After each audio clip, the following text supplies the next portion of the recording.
As wildfires continue to burn across Northern Ontario, First Nations chiefs are raising concerns about how the provincial government responded to the evacuations of their communities.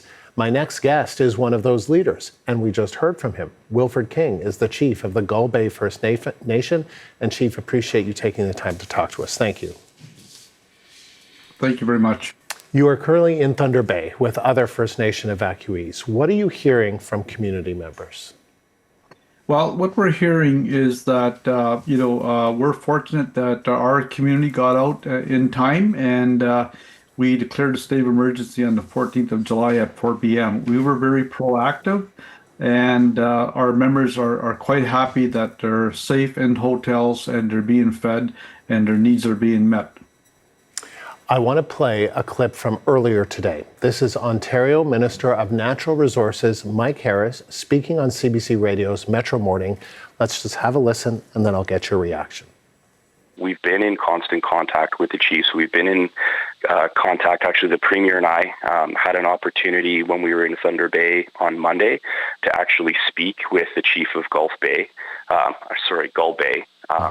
Chief King, I believe, and to make sure that he was okay and that his people were safe, which they are, which I think, again, is extremely important. It's also important to note that the fire hasn't reached there yet, so they were able to lead a self-evacuation. They felt the need was there.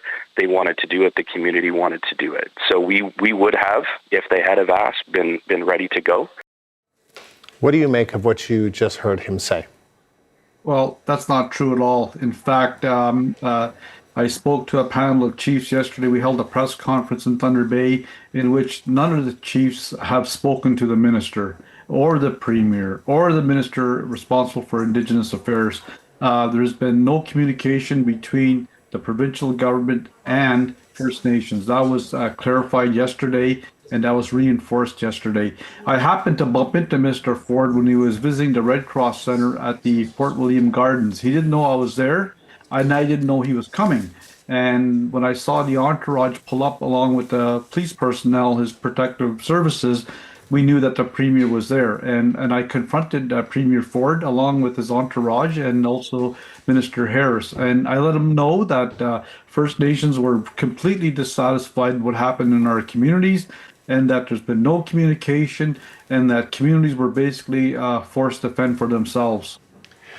Because I just want to, so the minister was basically saying that your First Nation didn't ask for help, but that they would have given the help if you had asked?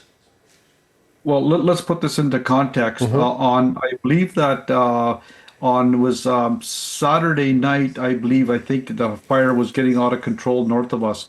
And I spoke to Chief Pavla from Namagusa-Gagon First Nation yesterday, and she told me that she got a call from a CN worker said, you got to get your community out. The fire is coming very close to your community. And within an hour after that call, her community was burnt to the ground.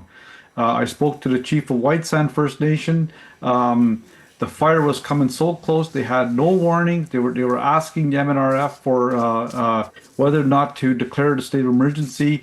And at the 11th hour, they were told, you got to get out of the community. And they declared the state of emergency at 10:30 at night. They were leaving their community in vehicles and droves of vehicles.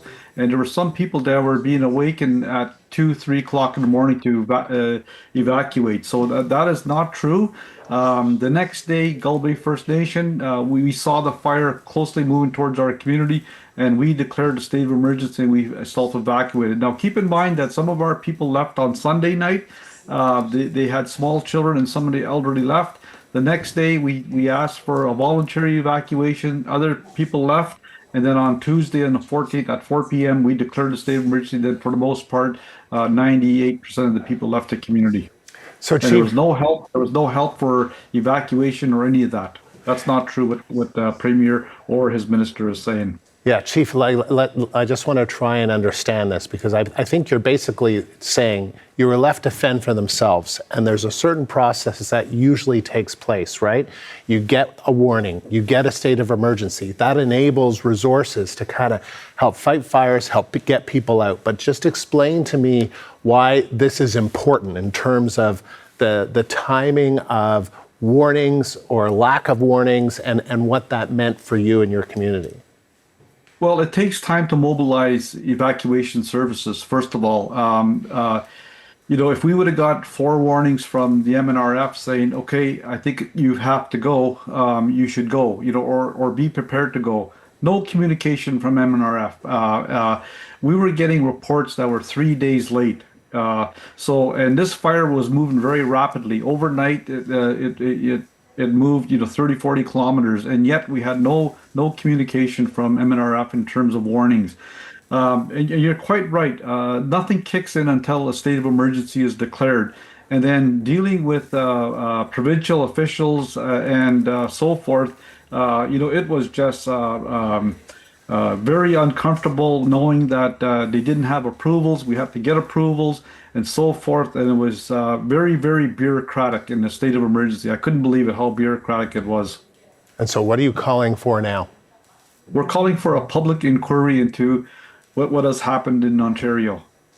Are you lucky that you got your people out, that you self-evacuated in the way that you did? I mean, are you concerned that lives could have been lost in your community or other First Nations community? It seems as though people were, escaping almost with flames at their backs. Basically, that's what happened in Nemigusagigam, because, like I said, it was a CN worker that notified the chief, and then the chief notified her people saying, you have to get out. These people were running for their lives, running from the flames, jumping in boats and escaping the community on boats. And it's the same thing as White Sand. It came very, very close in White Sand where people were getting out of the community, and at 10:30 at night, people were still knocking on doors saying you got to get out till the wee hours of the morning, and people didn't know that there was a wildfire right next door.